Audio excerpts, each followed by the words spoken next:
मुझे हरदेवान जी महाराज, मुझे अधिकारी जी, कोठारी जी, सब अपने अपने कार्य को छोड़ करके वहाँ 400 350 वर्कर काम कर रहे हैं। कोई घास का कर रहा है, कोई फूस का कर रहा है, सब कार्य को छोड़ करके यहाँ आए। इसमें ये माता के जो संतों के प्रति अनुराग है, प्रेम है, और ये बाल्यावस्था से है इनका प्रेम। जब 12 साल की थी, बड़े गुरु महाराज जिन्होंने गाया, ठाकुर हमरे रमण बिहारी, हमने रमण बिहारी के, साधु सेवा धर्म हमारा, काम न दुनिया धारी से, कोई भला कहो चाहे बुरा कहो, रमण बिहारी। मैं इस साधारण से दिखने वाले महामंत्र का थोड़ी सी व्याख्या करके वाणी को विराम दूंगा।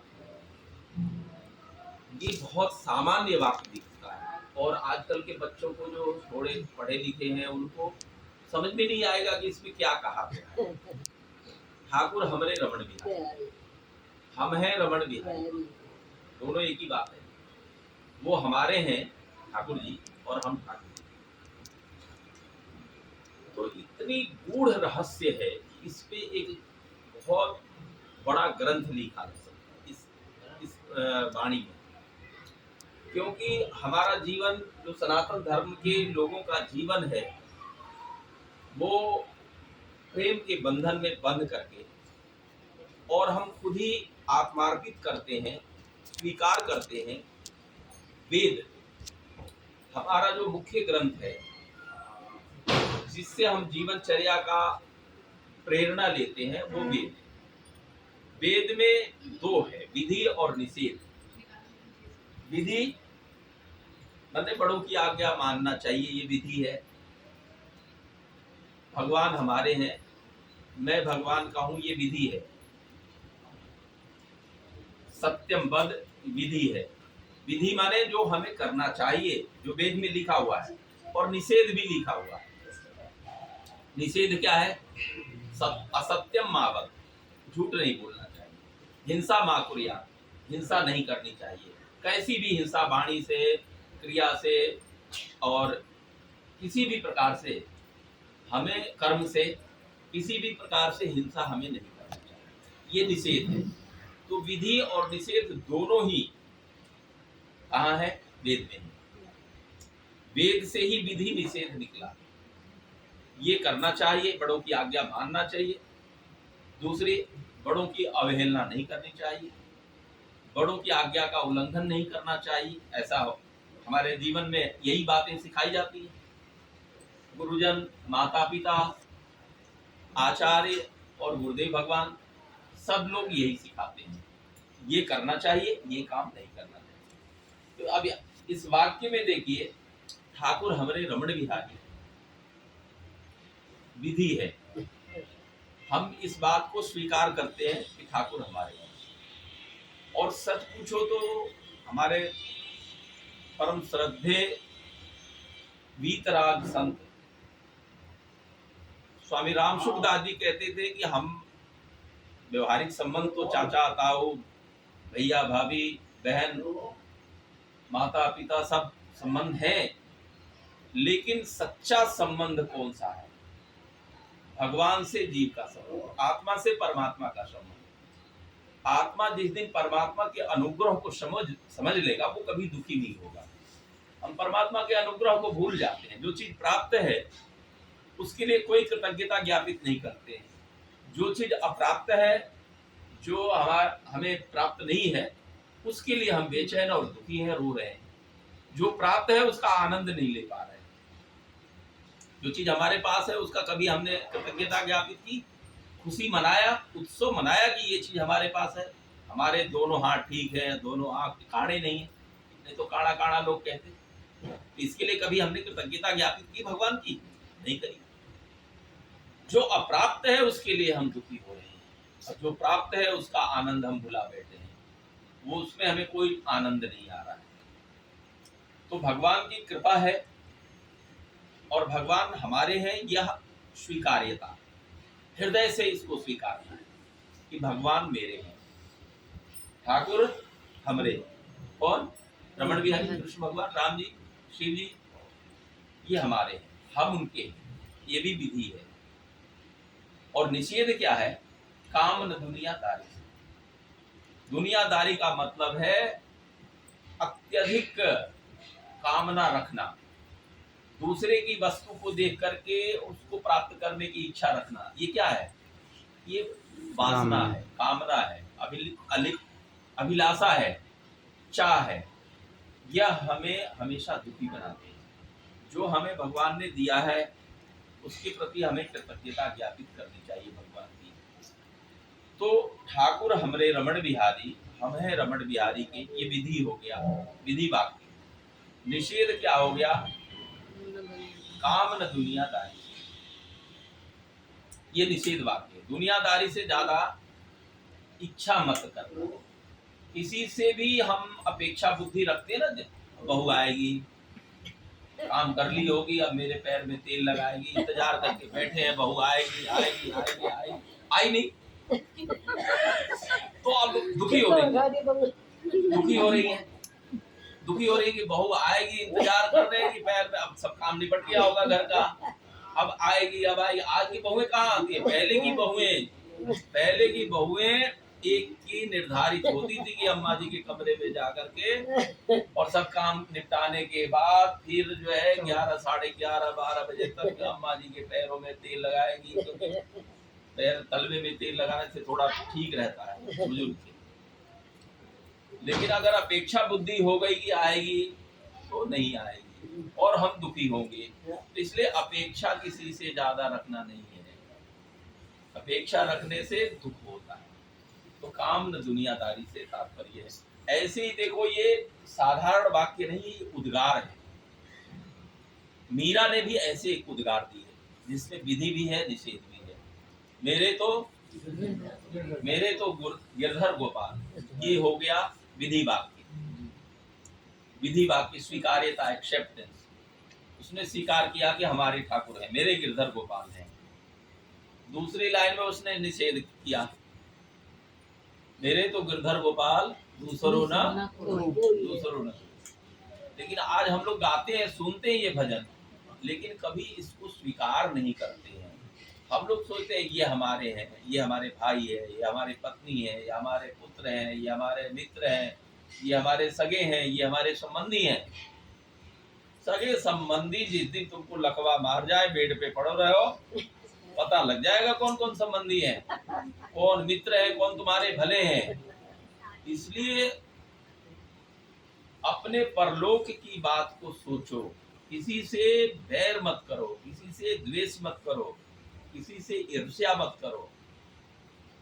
नहीं तो लगवा जिस दिन मार जाए ना, तो फिर वो क्या कहते हैं, अरे भगवान, इनका दुख देखा नहीं जा रहा है, ये जल्दी इनको भगवान देख रहे हैं। हाँ, लो वही सारे संबंध है वहां, बहुत घनिष्ठ संबंध है, भाई है या बहू है, पुत्र है या माँ है। अपने माँ के बारे में भी ऐसे लोग कहते हैं कि अब इसका दुख देखा नहीं, तो भगवान इनको उठा ले तो अच्छा। मतलब भीतर भीतर वो चाह रहे हैं कि ये जगह खाली करे।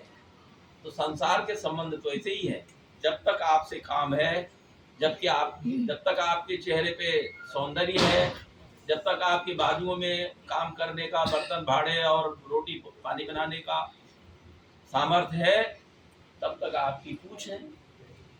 और जब ये सामर्थ्य खत्म हो जाए किसी कारण से, फिर कोई नहीं पूछता है।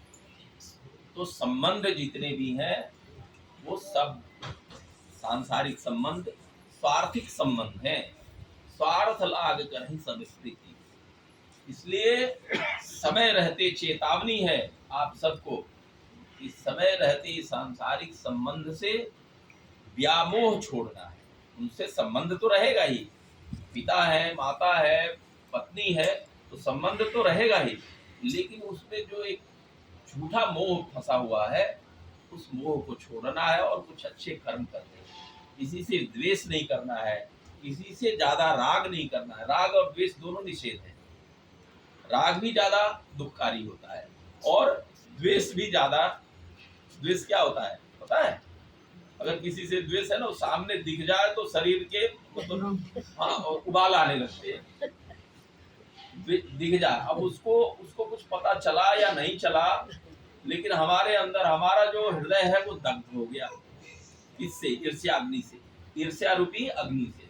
ईर्ष्या एक अग्नि है, वो दूसरे को तो जलाएगी जब हम इनको मारेंगे या इनको कुछ कटु वचन कहेंगे, लेकिन पहले उत्पन्न कहाँ हुई? अपने अंदर, हृदय में।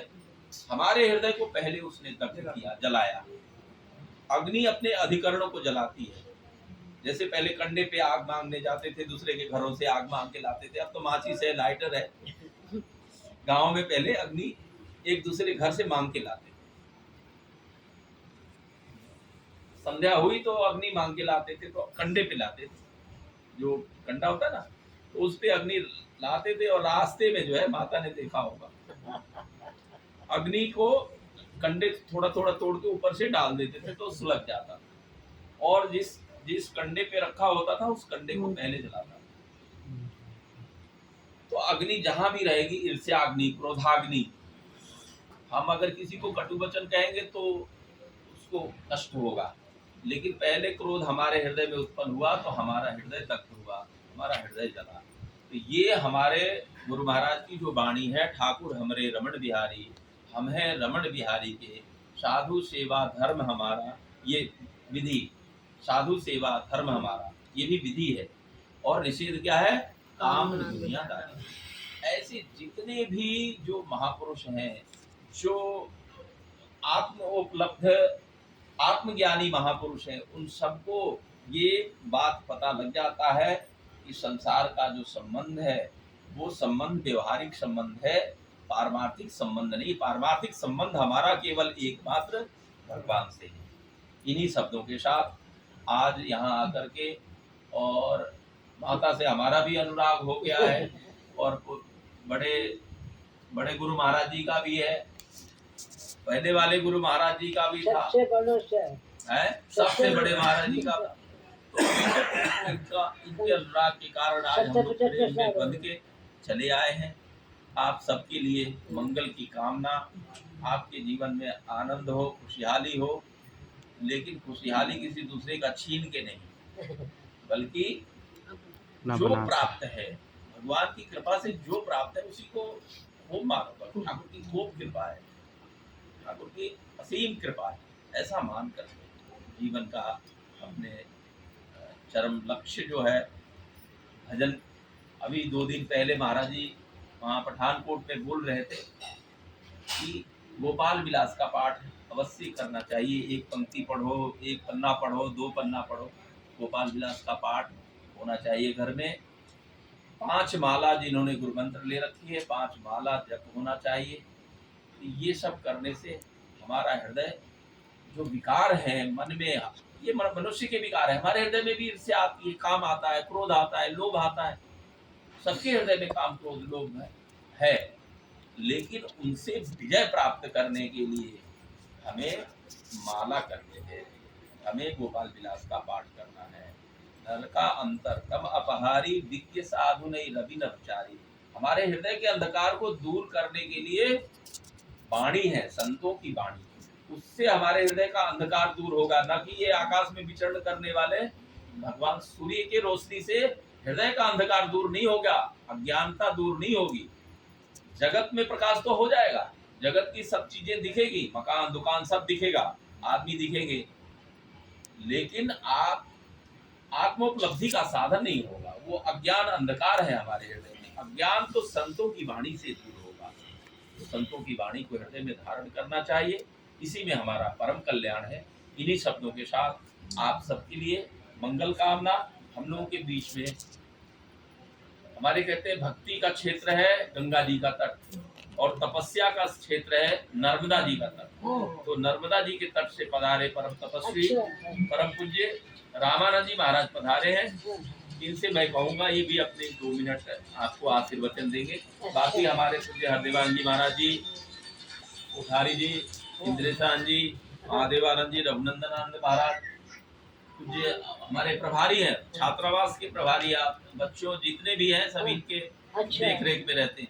ये माँ भी है, पिता भी है, और सखा भी हैं, उनके साथ वॉलीबॉल भी खेलते हैं सभी। अच्छा। तो माता पिता सखा तीनों हैं बच्चे हमारे जो छात्रावास में। तो छात्रावास के वार्डन है प्रभारी, छात्रावास प्रभारी पूज्य स्वामी अखिलेशानंद जी महाराज। इन सब लोगों का आशीर्वाद है। अब मैं आग्रह करूंगा कि महाराज जी पूज्य रामानंद जी महाराज आशीर्वचन आपको देंगे।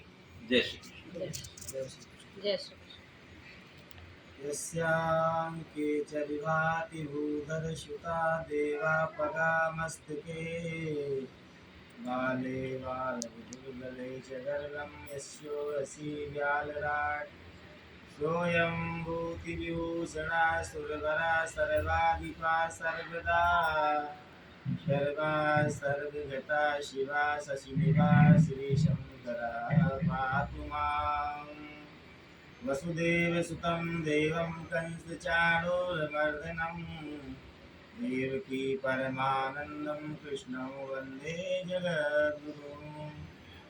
बोलिए श्री सद्गुरुदेव भगवान की जय। सभी उपस्थित संत महापुरुषों की जय। आज सब भगवान की महती अनुकंपा से पूज्य महापुरुषों के पावन सानिध्य में श्री ठाकुर जी की महती अनुकंपा से कभी कभी ऐसा दुर्लभ संयोग प्राप्त होता है, मणिकंचन संयोग कहना चाहिए, ये साधु महापुरुषों का दर्शन प्राप्त होता है। अभी हम लोग परम पूज्य स्वामी जी महाराज के मुखारबिंद से संत माँ विधि और निषेध, विधि निषेध में कलिमल हरणी करम कथा अभिनंदन बरनी, विधि अन्नम ना निंदा तद्व्रतम आपो व अन्नम यतो व इमानी भूतानि जायन्ते जीवन्ति। कहने का तात्पर्य है शास्त्र शासनात् इति शास्त्रम, जो मनुष्य मात्र पर जीव मात्र पर शासन करता है वह शास्त्र कहलाता है। पूज्य स्वामी जी ने हम सभी को ये बताया कि क्या करना चाहिए क्या नहीं करना चाहिए। तो श्री गोस्वामी तुलसीदास जी महाराज ने कहा है कि सत्संग साधु महापुरुषों की संगति प्राप्त करना चाहिए। प्रथम भगति संतन कर संगा, दूसरी रतिमम कथा प्रसंगा। और श्री गोस्वामी तुलसीदास जी महाराज रामचरितमानस के उत्तरकांड में कहते हैं कि दुनिया में संसार में इस भवसागर में सबसे दुर्लभ क्या है? सत्संगति दुर्लभ संसारा निमिष दंड भरी एकम बारा। संत महापुरुषों का सानिध्य प्राप्त करना सबसे दुर्लभ है। तो धन और क्षण कौन सा धन्य है, समय कौन सा धन्य है? तो धन्य घरी सोई जब सत्संगा और धन्य जन्म तुझे भगति अभंगा। 1 मिनट का सत्संग प्राप्त हो जाए यदि मन क्रम वचन से स्वीकार कर ले तो मनुष्य मात्र का जीवन बदल सकता है, किसी का भी जीवन बदल सकता है। और ऐसा सानिध्य भगवान की महती अनुकंपा से पूज्य स्वामी जी महाराज की कृपा से हम सभी को प्राप्त हो रहा है। गुरुदेव भगवान की कृपा है। भगवान जी महाराज जी बता रहे थे कि नित्य नियम से जाप करना चाहिए। मंत्र जाप मम दृढ़ विश्वासा, पंचम भजन सो वेद प्रकाशा। सारे दर्शन वेद पुराण गीता भागवत महाभारत आदि दिव्य ग्रंथों में भगवान नाम की महिमा का गायन किया गया है। श्री नावादास जी महाराज ने भक्तमाल में कहा, भक्ति भक्त भगवंत गुरु चतुर नाम बपु एक, तिनके पद बंदन किए नासत विघ्न अनेक। बोलिए श्री सतगुरुदेव भगवान की जय। तैयारी करो भोजन की।